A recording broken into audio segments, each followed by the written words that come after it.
Alex Eala had every reason to walk off the court in silence. She had just lost 6-4, 6-0, in front of thousands of Filipino supporters, in a tournament where she had arrived as one of the hottest players in women's tennis. Just days earlier, she had been holding the biggest trophy of her young career. She had won her first WTA Tour singles title in Washington, made history for the Philippines, and extended her winning streak to 7 matches. Now, in Toronto, that incredible run had suddenly stopped. The second set had been brutal, 6-0. The kind of scoreline that looks devastating when you see it printed on a screen. The kind of result that can make an athlete want to disappear down the tunnel, avoid the cameras, skip the questions, and process the disappointment somewhere far away from the public. Nobody would have blamed Alex Eala for doing exactly that. But she didn't. Instead, she picked up a microphone. She looked out toward the sea of Philippine flags surrounding the stadium. And then she spoke. Not in English. Not with a carefully prepared media statement. She spoke directly to her fellow Filipinos in Tagalog. And what she said revealed something about Alex Eala that the rankings, statistics, trophies, and highlight reels never could. Because she didn't thank them for the victory. She thanked them for everything else. For praying for her. For staying awake late at night to watch her matches. For supporting her when she won. And, perhaps most importantly, for supporting her when she lost. That moment transformed what should have been remembered as a disappointing fourth-round exit into something much more meaningful. Because the real story coming out of Toronto wasn't the 6-4, 6-0 defeat. It was how Alex Eala responded to it. And to understand why that moment mattered, you have to understand everything that happened before it. The highest point of her career just days before Toronto, Alex Eala was standing on a court in Washington, D.C., holding her first WTA Tour singles trophy. This wasn't a junior tournament. It wasn't an ITF event. It was a WTA Tour title. And she had earned it. Eala defeated a series of accomplished opponents during her run before eventually beating Jessica Pegula in the final. For Filipino tennis, it was historic. For Eala personally, it represented years of sacrifice, training, travel, disappointment, and belief finally coming together. The Philippines had been waiting for a moment like this. Tennis has never occupied the same place in Philippine sporting culture as basketball or boxing. Those sports have produced generations of national heroes. Tennis had not. There had been talented Filipino players before Eala, but none had broken through at this level and captured the imagination of the country in quite the same way. Suddenly, there was a young Filipina standing on a WTA podium with a championship trophy in her hands. And suddenly, thousands of young athletes back home had someone they could look at and say, maybe I can do that too. But the strange thing about professional tennis is that the tour doesn't stop because you've just made history. There is no extended celebration, no guaranteed week off, no time to sit quietly with the achievement. The next tournament is already waiting. And for Eala, the next destination was Toronto. 2 days to reset. The timing was brutal. Eala had only a short window between winning the title in Washington and beginning her campaign at the National Bank Open in Toronto. 2 tournaments, 2 countries, 2 completely different environments, and almost no time to emotionally or physically reset. Think about what professional travel actually involves. Flights, airports, time zones, hotels, recovery sessions, training, media obligations, physiotherapy. And then, after all of that, you're expected to walk onto another court and perform against another professional who has spent their entire life preparing to beat you. Eala wasn't simply arriving in Toronto as another player. She arrived as a champion. That changes everything. Suddenly, opponents know your name. Fans expect more. Media attention increases. Every match becomes part of the bigger story. And the player who is chasing everyone else suddenly becomes the player everyone else wants to stop. Still, Eala kept winning. Revenge against Alicia Parks. Her first major test in Toronto came against Alicia Parks. And this matchup carried history. Parks had defeated Eala earlier in the season at the Australian Open. That defeat had been painful, and the scoreline included a 6-0 opening set. Now, months later, they met again. This time, Eala was different. She was more confident. more experienced, and surrounded by a crowd that made the Canadian stadium feel remarkably close to home. Filipino flags filled the stands. Supporters shouted her name. The atmosphere was unlike anything Eala had experienced at many previous tournaments. And she responded. She beat Parks in 3 sets. It wasn't easy, but she got her revenge. More importantly, she kept the momentum alive.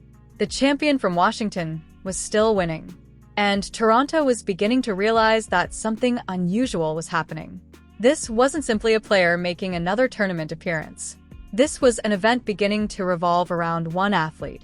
Then came Katie McNally. The next match against Katie McNally became an entirely different test. This time, Eala wasn't just battling another opponent. She was battling her own body. During the match, she rolled her ankle. She required treatment. She continued playing, and the match became a physical war. Eala won the opening set 6-3, but McNally fought back. The second set went 7-5 to McNally. Suddenly, the player who had been riding a wave of momentum was in danger. Then came the third set. Eala somehow found another level. She fought through the discomfort. She kept moving. She kept competing. And eventually, she closed out the match 6-4 in the deciding set. The final score, 6-3, 5-7, 6-4. Another 3-set battle. Another victory. Another match added to an increasingly demanding schedule. And with that win, Eala's winning streak reached 7 matches. 7 consecutive victories. That is incredibly difficult on the WTA Tour. Every opponent is a professional. Every player has coaches. Every player has analysts. Every player has a team looking for weaknesses. Winning 7 straight means surviving different playing styles, different conditions, different tactical problems, and different levels of pressure. Eala had done it, but there was a hidden cost. Her body had been accumulating stress with every match. And waiting on the other side of the net was one of the most experienced players she could possibly face. Belinda Bencic. The worst possible opponent at the worst possible time. Bencic wasn't an unknown. She was a former world number 4, an Olympic gold medalist, a player who had already spent years competing against the best women in the world. She knew what pressure felt like. She knew what long tournaments felt like. And she knew how to exploit small weaknesses. Eala walked onto the court with an extraordinary 7-match winning streak. But she also walked onto it after a WTA title, international travel, multiple demanding matches, a 3-set battle against Parks, a rolled ankle, another 3-set battle against McNally, and almost no opportunity to completely recover. That context matters. Because when the match began, Eala wasn't facing Bencic at the beginning of a tournament. She was facing her after a brutal stretch of tennis. And Bencic was ready. The first set, the opening set, wasn't a disaster. In fact, it was competitive. The players exchanged games. Eala created opportunities. The crowd remained fully engaged. At one point, Eala broke Bencic and leveled the set at 4-4. For a moment, it looked as though another Eala comeback story might be forming. But Bencic remained composed. And gradually, the differences became visible. Eala's serve wasn't producing the same level of control. Her first serve points were less effective. Her movement didn't look as explosive. And Bencic was beginning to dictate more rallies. This is where fatigue becomes particularly dangerous in tennis. Because tiredness doesn't always look like someone collapsing on the court. Sometimes it appears as half a step. A return that arrives slightly late. A forehand that lands a few inches shorter. A serve that loses a little pace. A player who reaches the ball but doesn't recover quite quickly enough for the next shot. Those tiny differences can completely change a match at the highest level.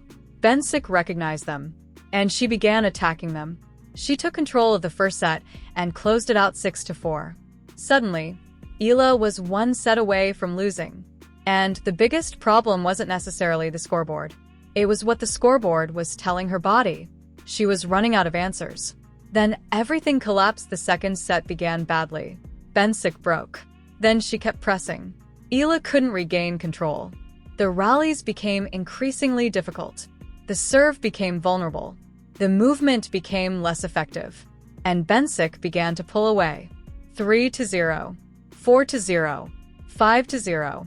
The crowd, which had been roaring throughout the week, became increasingly nervous. Everyone knew what was coming, but nobody wanted to see it. Eala fought. She didn't simply stop competing. She pushed back. When Bencic served for the match, Eala found enough energy to make the game difficult. She saved match points. She extended the battle. That moment is important because it contradicts the idea that Eala simply gave up. She didn't. Even at 5-0 down, even after losing the first set, even with her body clearly struggling, she continued fighting. But eventually Bencic closed it out. 6-4, 6-0. The 7-match winning streak was over. The Toronto run was finished. And the scoreboard looked brutal. But the numbers alone don't tell the whole story. The bagel wasn't the whole story. A 6-0 set always looks humiliating. But tennis scores can sometimes hide the physical and tactical reality of what happened. A bagel can include long games, deuce points, break opportunities, extended rallies, moments where the losing player comes close to turning things around. The second set against Bencic certainly looked one-sided, but it also came after an extraordinary stretch of tennis from Eala. She wasn't entering the match fresh. She wasn't entering it after a quiet week of preparation. She was coming off a championship run. She had traveled. She had played multiple matches. She had rolled her ankle. She had played another 3-set battle. And now she was facing a former world number 4 and Olympic champion. That doesn't erase the loss, but it changes how we should interpret it. This wasn't evidence that Eala suddenly forgot how to play tennis. It was evidence that tennis is physically unforgiving. The serve question there is, however, another legitimate part of this discussion. Eala's serve. Her ground strokes have repeatedly been praised. Her movement is one of her biggest strengths. Her competitiveness is obvious. But against elite opposition, the serve can become the foundation everything else depends on. When the serve works, Eala can start points on her terms. When the serve isn't working, she immediately gives elite returners opportunities. Against Bencic, that weakness became much more obvious. Eala struggled to earn enough free points. Her first serve wasn't producing the same level of control seen during her winning streak. And Bencic's return game punished her. This is important because fatigue and technique are connected. A serve isn't generated entirely by the arm. It begins with the legs. The legs drive the body upward. The hips rotate. The core transfers energy. The shoulder and arm complete the motion. When the legs are tired, the entire chain can lose efficiency. So the serve numbers against Bencic shouldn't automatically be interpreted as proof that Eala has a broken serve. They may simply show what happens when a young player tries to execute a technically demanding motion while carrying accumulated fatigue. That doesn't mean the serve shouldn't improve. It absolutely should. But one match isn't enough to define her ceiling. The left-handed factor. There was another interesting element in this matchup. Eala is left-handed. Bencic has historically been extremely comfortable against left-handed opponents. That creates a fascinating tactical problem. Left-handers naturally create different angles. Their serves bounce differently. Their forehands often attack different areas of the court. For many, Rai get to see what she does with it. T-handed players facing a lefty can be uncomfortable, but elite players eventually learn how to adapt. Bencic has years of experience doing exactly that. She understands how to position herself. She knows how to read the spin. She knows where the ball is likely to go. And when her opponent is already physically compromised, those small tactical advantages become even more valuable. So Eala wasn't simply facing a player with more experience. She was facing a player whose style presented a particularly difficult tactical challenge. And she was doing it when her physical reserves were already running low. This was not a collapse. That's why I think the word collapse needs to be used carefully. Because if you look only at the final score, you can easily say 7 straight wins. First WTA title. Then 6-4, 6-0. Collapse. But if you zoom out, the picture looks completely different. A champion who had barely had time to recover traveled to Toronto. She won her first match. She defeated an opponent who had beaten her earlier in the season. She battled through an ankle problem. She won another 3-set match. She extended her winning streak to 7. Then she faced a former world number 4 and Olympic champion. And eventually, her body ran out of answers. That's not a collapse. That's a young athlete learning the limits of her physical endurance. And every great athlete eventually learns that lesson. Even champions have.